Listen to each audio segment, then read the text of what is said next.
Alors la première question à laquelle on va tenter de répondre, c'est comment choisir son chargeur de batterie. Alors la première question à se poser, c'est de savoir qu'est-ce qu'on a comme réseau de bord en termes de tension, si on a du 12 volts ou du 24 volts, puisque les chargeurs de batterie aujourd'hui sont disponibles dans ces deux tensions-là. Ensuite, il va falloir faire l'inventaire du nombre de batteries que l'on a besoin de recharger, puisque la plupart des chargeurs de batterie présents sur le marché aujourd'hui sont disponibles avec plusieurs sorties. Et puis, il va falloir se poser la question aussi de leur capacité. Et la capacité d'une batterie, elle s'exprime en ampères-heure. Et puis, à bord des bateaux, les batteries sont montées soit individuellement, soit montées en parc. En parc, c'est-à-dire que l'on vient relier ensemble plusieurs batteries en parallèle. Chez Christech, la règle de base, c'est de calibrer le chargeur à 10% de la capacité du total du parc batterie. Donc, dans les installations les plus classiques, on a souvent une batterie de démarrage, on a un parc service, et puis on peut avoir des parcs additionnels qui sont dédiés par exemple au gain d'eau ou au propulseur d'étrave. Donc l'objectif pour calibrer un chargeur correctement, c'est de prendre 10% du parc global.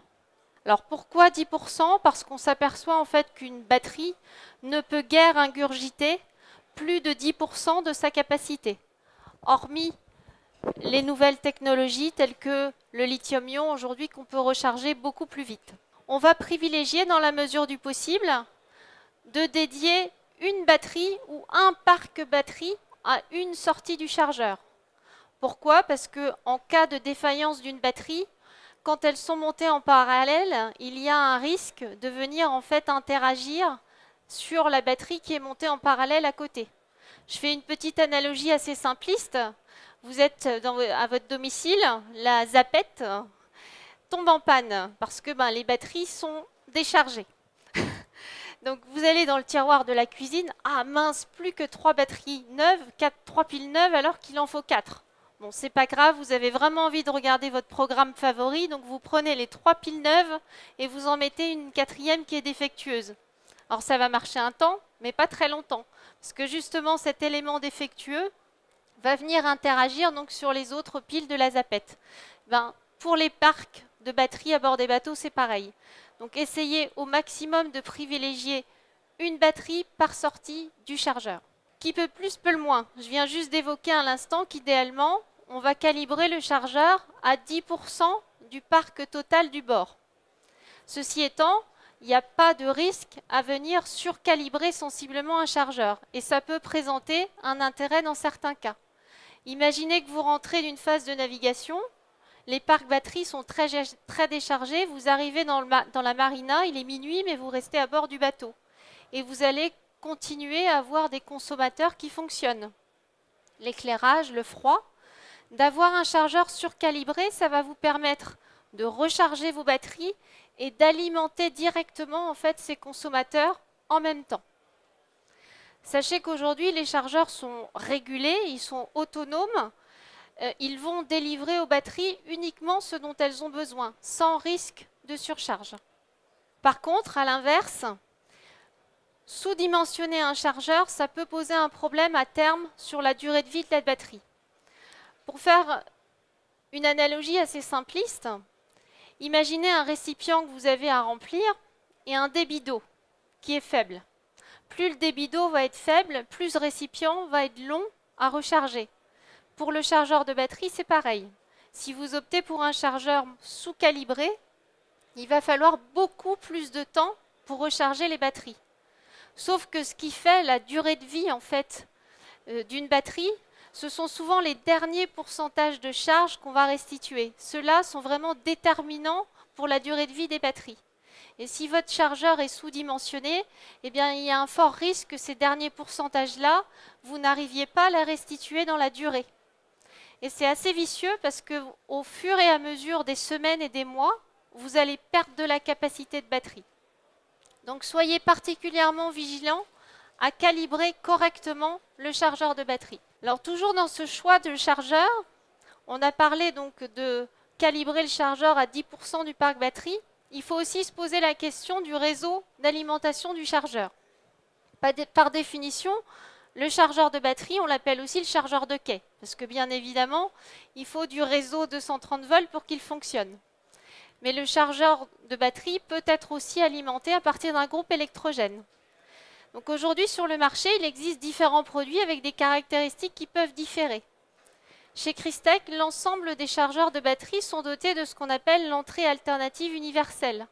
En d'autres termes, ils s'adaptent automatiquement pour des tensions comprises entre 90 volts alternatifs et 265 volts alternatifs. Donc ça laisse vraiment une grande plage, ainsi qu'en fréquence, de 47 jusqu'à 65 Hz. Par définition, un chargeur est un appareil électrique, donc il consomme de l'énergie. Donc il faut aussi regarder combien d'énergie le chargeur va prendre sur le réseau ou sur le groupe. Les chargeurs de batterie Crystec aujourd'hui ont un rendement qui dépasse 90%. Donc ça vous permet de pouvoir l'alimenter à partir d'un groupe électrogène avec des puissances modestes. Alors on vous a schématisé ici donc une installation standard, classique à bord d'un bateau. Donc on retrouve le chargeur de batterie, le fameux connecteur rapide de type Wago, qui est associé pour des questions de normes à son disjoncteur différentiel, 16 A, 30 mA. On a relié les trois parcs batteries indépendamment, protégés chacun par fusible, un moins qui est commun, et on a rajouté ici la sonde de température optionnelle. Alors cette sonde de température, elle a pour objectif sur le parc principal, le parc auxiliaire, de venir en fait en permanence mesurer l'ambiance thermique dans le compartiment batterie. Si toutefois il y avait une élévation anormale de la température, c'est particulièrement préconisé pour les batteries AGM par exemple, le chargeur va réduire naturellement sa charge. Alors ici donc quelques types de montage classiques, donc avec à chaque fois la représentativité du moins commun, la sortie repérée E pour démarrage, engine, et les deux sorties de service. Donc si vous n'avez qu'un seul parc batterie, voilà le type d'installation qu'il veut faire. Si vous avez une batterie de démarrage et une batterie de service, vous allez vous câbler de cette manière-là. On peut aussi envisager donc la configuration la plus standard, une batterie de démarrage, un parc service numéro 1, un parc service numéro 2, ou deux batteries de démarrage, ou encore donc deux batteries de service, ou trois batteries de service. Alors, qui dit chargeur dit batterie, forcément. Donc, il faut vraiment se poser les bonnes questions par rapport à son parc batterie. Qu'est-ce que j'ai comme typologie de batterie, comme technologie de batterie? Aujourd'hui, sur le marché, on trouve de l'électrolyte libre, du plomb étanche, du gel, de l'AGM, du lithium, du plomb calcium. Donc, il faut vraiment bien veiller à analyser ce qu'il y a à bord du bateau, de telle sorte que le chargeur puisse être paramétré correctement. Donc pour ce faire, c'est très simple. Donc il suffit d'interagir sur ces 4 micros interrupteurs. Et là encore, donc, sur le manuel utilisateur qui est fourni donc, avec nos chargeurs, on retrouve pour chacune des technologies la combinaison qui correspond. À l'écran, là, une courbe de charge classique. Les chargeurs modernes, depuis 5-6 ans, délivrent une courbe de charge qu'on appelle 3 états, avec une phase de boost. En boost, en fait, on vient charger à courant nominal, c'est-à-dire que le chargeur il sort son courant maximum. Ensuite, en mode d'absorption, il va avoir tendance ce courant à diminuer, puis à se stabiliser en mode floating. En mode floating, le chargeur et les batteries sont au même potentiel, et le chargeur a l'aptitude en fait à se fonctionner en alimentation si jamais vous avez un frigo qui démarre, des lumières qui sont activées. Et sur nos chargeurs, on a rajouté 2 phases complémentaires qui sont respectivement donc le refresh et le reboost. Le refresh en fait consiste à venir appliquer une impulsion hebdomadaire pour éviter le phénomène de sulfatation quand on a plusieurs batteries qui sont montées en parallèle. Mais il faut faire la démarche d'aller l'activer parce que les batteries AGM par exemple n'aiment pas du tout cette impulsion de tension. Et le reboost, en fait, c'est l'attitude du chargeur de façon automatique à repasser en tension rapide si toutefois il y a des consommateurs qui restent sur les batteries de façon intensive.